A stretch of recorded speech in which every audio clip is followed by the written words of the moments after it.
حضرت عیسیٰ علیہ السلام کو اللہ کریم نے چوتھے آسمان پہ بلا لیا نا، تو دقیانوس نام کا ایک بادشاہ ہوا بنی اسرائیل کے اندر، بڑا ظالم تھا، اس نے گمراہی پھیلا دی، اور جو لوگ معاذ اللہ کفر اور شرک نہیں کرتے تھے انہیں قتل کروا دیتا تھا۔ تو 7-8 نوجوان اپنا ایمان بچا کے بھاگے۔ او ہو اللہ اکبر، ساری دنیا مال بچا کے بھاگتی، وہ 7-8 نوجوان اپنا ایمان بچا کے بھاگے کہ یہ ہمیں کہیں کفر کی طرف نہ لوٹا دے۔ تو جا کے ایک غار کے اندر چلے گئے، تو ایک کتا بھی ان کے ساتھ ہو گیا۔ انہیں کتے کو بڑے روڑے مارے کہ یہ اگر بھونکے گا، آواز نکالے گا تو ہم پکڑے جائیں گے، ہم نے تو چھپنا ہے۔ پر اس کو نہ ولیوں سے پیار ہو گیا تھا، اس نے کہا بھگاؤ جتنا مرضی مجھے، فطرت میری ہے کہ میں بھونکتا ہوں، پر جب اللہ کے ولی ہوں تو پھر میں ادب کرتا ہوں۔ یہ قرآنی واقعہ ہے۔ اچھا، یہ عین وہ واقعہ ہے قرآن مجید کا کہ جو بہت ساری چیزوں پر ویسے ہی نص ہے اور بہت ساری زبانیں ویسے ہی گنگ ہو جاتی۔ تو وہ 6-7 لوگ تھے، وہ چلے گئے غار کے اندر، جا کے انہوں نے پناہ لے لی۔ بادشاہ کو پتہ چل گیا کہ غار کے اندر ہے۔ اچھا، اللہ کی قدرت جیسے ہی داخل ہوئے انہیں نیند آ گئی،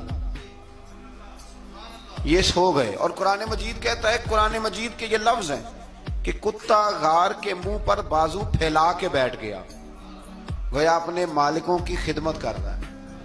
اب میاں صاحب کی ایک بات کر لیں درمیان میں۔ میاں صاحب فرماتے ہیں، جنہ تنا وچ عشق نہ رچیا، کتے ہونا تھی چنگے، اور چلو مالک دے کر راکھی کر دے، صابر پوکھے ننگے۔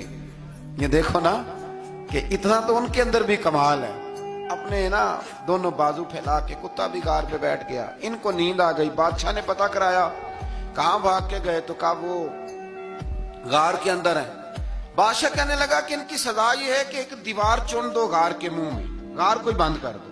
جس بندے کی ڈیوٹی لگائی نا غار چننے کی، بندہ بڑا نیک تھا، اس کو دیوار بنانے کا ذمہ دیا۔ اس نے نا دیوار بھی بنائی اور ایک تختی پہ نا سب کے نام لکھے، اور وہ تختی ایک صندوق میں رکھ کے وہاں بند کر دی، اور اسی طرح کی ایک تختی اس کے نیچے لکھا کہ ایک تختی ان کے ناموں کی نا میں مال خزانہ میں بھی بند کر رہا ہوں۔ اللہ تبارک و تعالیٰ کی قدرت کے بعد مفسرین نے لکھا ہے وہ 100 سال تک سوئے رہے، اور بعض نے لکھا ہے کہ 300 سال تک سوئے رہے۔ 300 سال کے بعد اس طرح ہوا کہ حکومتیں بدل گئیں۔ بیدروس نام کا ایک بادشاہ آ گیا، وہ بڑا نیک دل تھا، اس نے ہر طرف حضرت عیسیٰ علیہ السلام کی شریعت کا پھر سے نعرہ بلند کیا۔ اب نا کچھ لوگ ایسے تھے جو منکر ہو گئے تھے کہ مرنے کے بعد دوبارہ کیسے اٹھیں گے۔ بادشاہ ایک دن حجرے میں گیا، جا کے دعا مانگی، یا اللہ کوئی ایسی بات دکھا جس سے لوگوں کا ایمان پکا ہو جائے۔ اس طرح کے بادشاہ ہوا کرتے۔ تو رب کریم نے کہا میں نے تو پہلے ایک راز چھپا کے رکھا ہوا ہے، کھول دیتے ہیں۔ اس نے دعا مانگی، اور ادھر کیا معاملہ ہوا، ایک چرواہا بکریاں چرانے والا وہاں سے گزرا۔ اس نے سوچا یہ دیوار ہے، اگر اس کا منہ کھول لوں نا کبھی تو میری بکریاں یہاں تھوڑا سا دھوپ کے اندر سستا لیا کریں گی۔ اس چرواہے نے کیا کیا کہ اس نے وہ دیوار گرائی تاکہ میری بکریاں اندر جایا کریں۔ وہ دیوار گرائی تو اس نے اندر 6-7 لوگ سوئے ہوئے دیکھے، اور کتا بھی سویا ہوا دیکھا۔ اللہ تبارک و تعالیٰ اپنی قدرت سے، اپنے فضل سے ان کی کروٹیں بھی بدلتا رہا۔